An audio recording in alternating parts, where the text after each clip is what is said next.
Mom taught you. You think you're smart? I bought this coin and it's going up. You could have bought any coin and it went up in the last year. But for those of you wondering where Andrew Tate came from, I want you to listen this part carefully. Before Andrew Tate was a kickboxer and a 4-time world champion, he didn't have a wife, but he has spoken about wanting or having multiple children.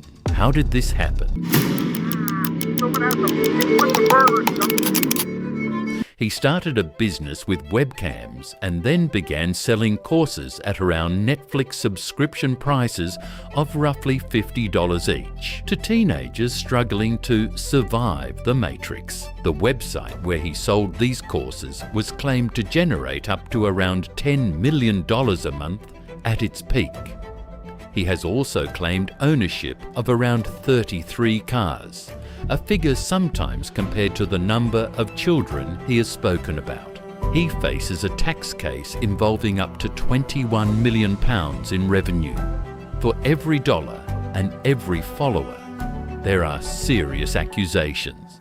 There are so many things we haven't finished talking about. There's still so much to be said. But here we are. Let's separate the fighter from the businessman. Before the phrase Top G became a name and persona, it was a hand-to-mouth reality. Emery Andrew Tate III had a lot of problems.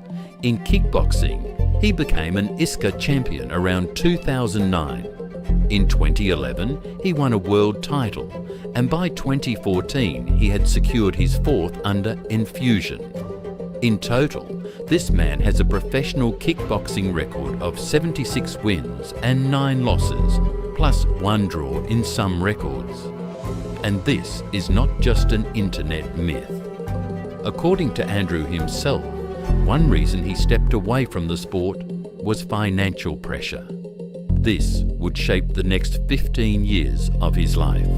He's going to tell you something important, but here, you're probably asking what the Matrix means. Tate talks about the Matrix.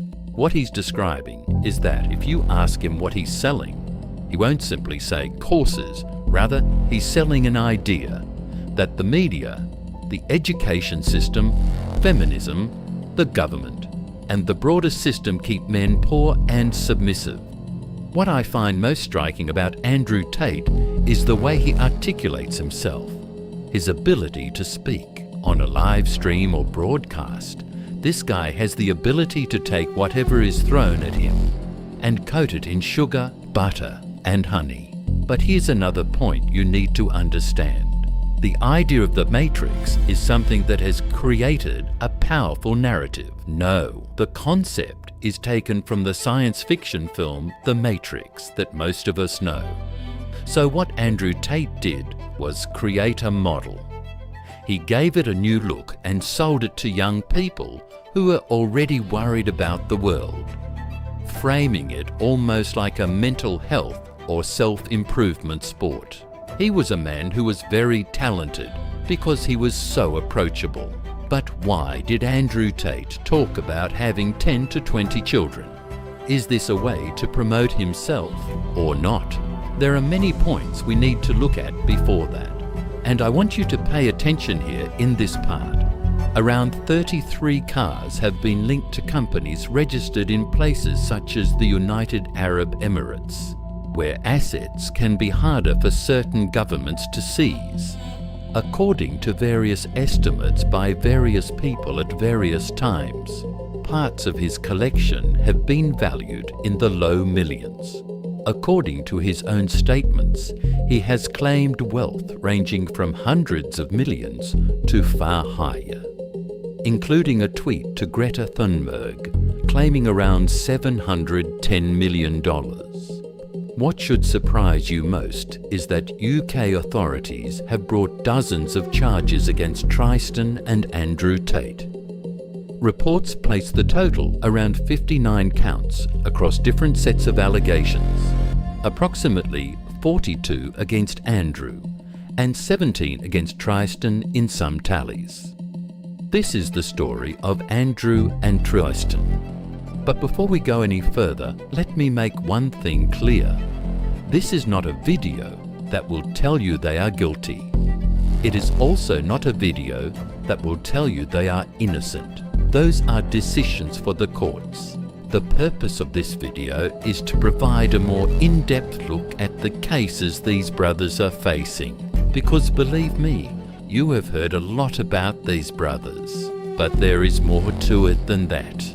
On July 18th, 2026, US Marshals took the two brothers into custody in Miami. Everything that led up to that moment had been building for years. The case of these two brothers spans multiple continents. They are also involved in one of the more unusual business models in recent internet history. And each of them, let's start with the video that everyone has already seen.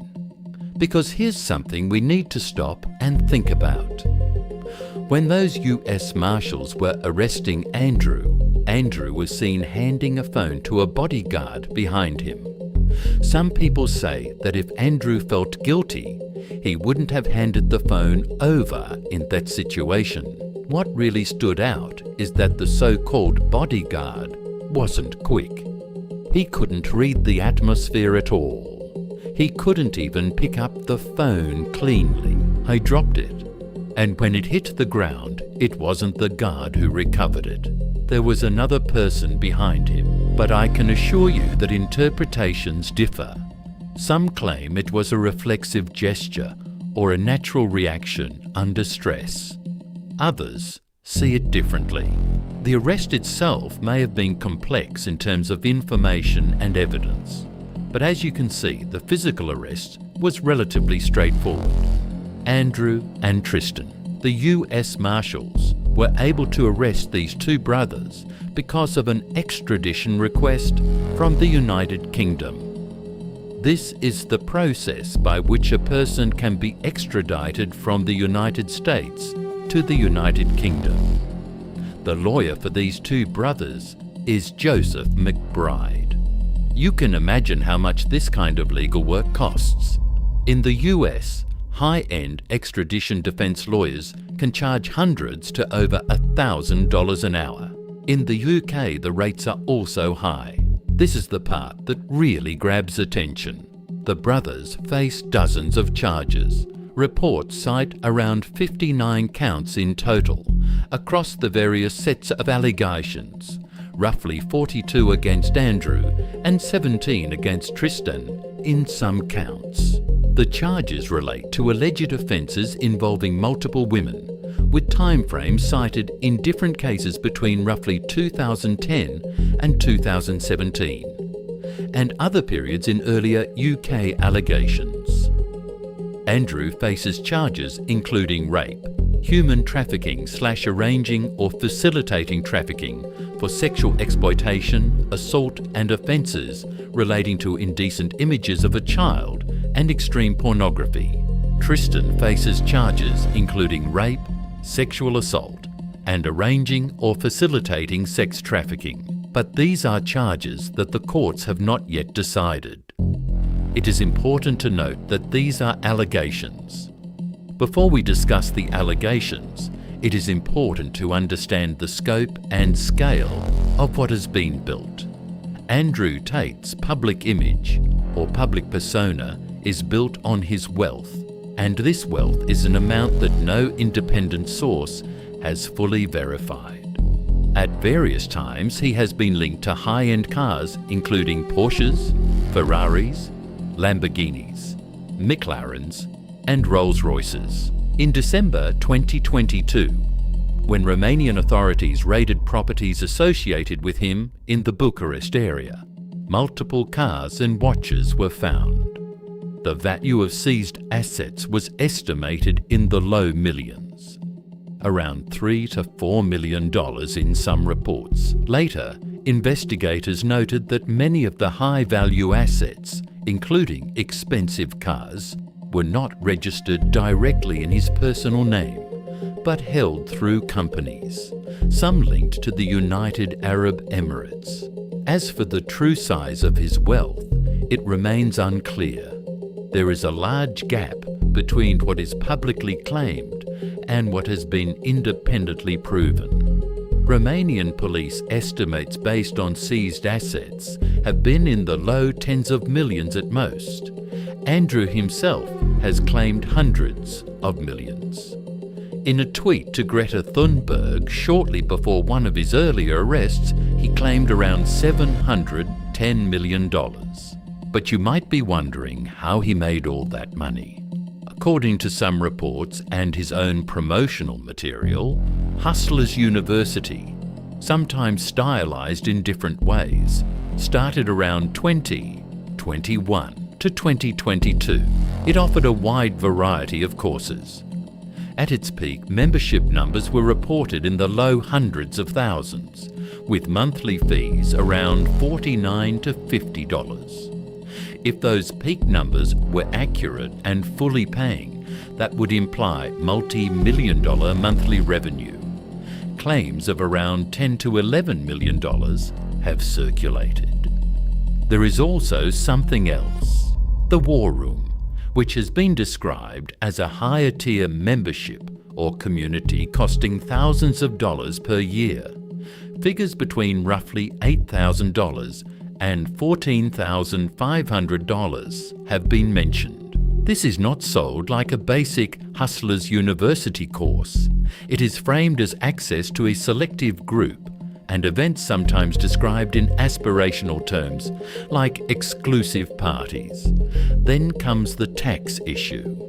In 2024, Devon and Cornwall police pursued a case against Andrew and Tristan. The allegation was that they had not paid tax on up to £21 million in revenue from online businesses, including Hustlers University / War Room related income, between 2014 and 2022. A court later allowed seizure of more than £2 million. But the story doesn't end with the numbers. The details begin with the business model itself. This is not just rumour. Andrew Tate has described on camera a recruitment approach he has called the lover boy method.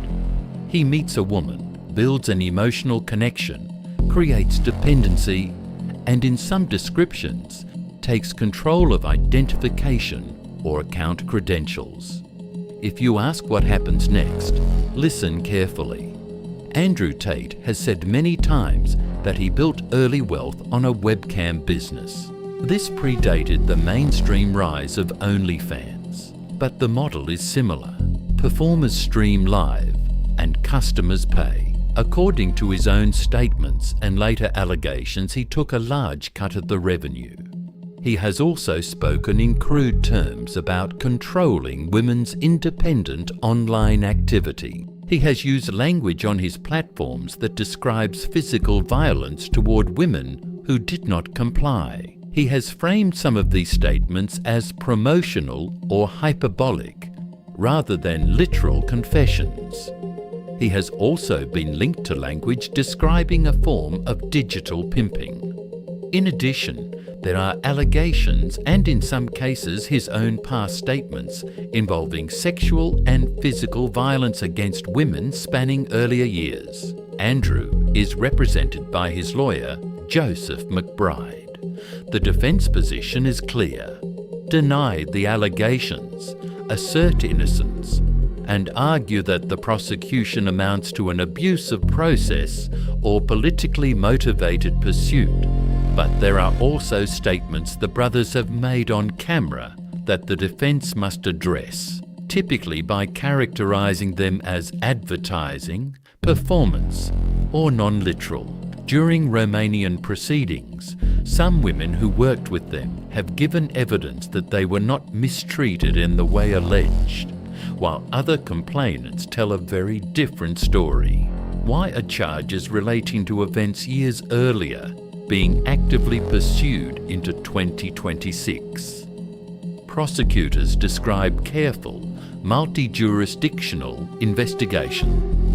On December the 29th, 2022, the brothers were detained in Romania on suspicion of human trafficking, rape in Andrew's case, and related offences. The Romanian agency investigating organised crime of this type is DCOT. after luxury cars and watches were found at properties linked to them near Bucharest.